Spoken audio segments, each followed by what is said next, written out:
Hey, Mom.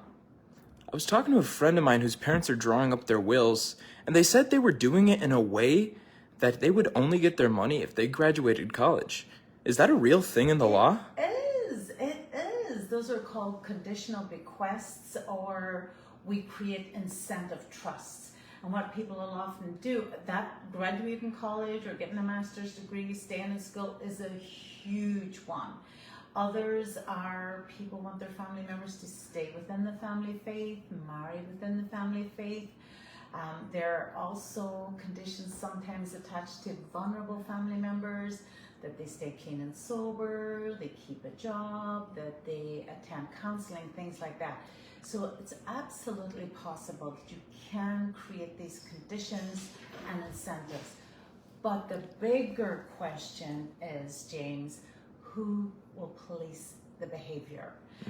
You have to have thought in advance who is going to make sure that those conditions are fulfilled.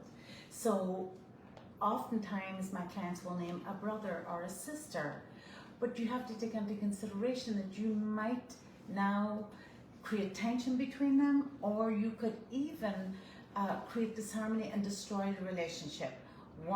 The person who maybe isn't living up to their conditions is really looking for money for something, and they have to be told no by a sibling.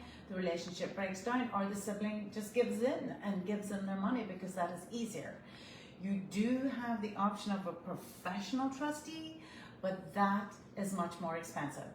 That's the only downside. The upside to the professional trustee is, yes, they're going to do exactly what you want. They're going to manage the money well. They're not going to be swayed by emotion, but it is much more expensive to pay a professional trustee than a friend or a family member.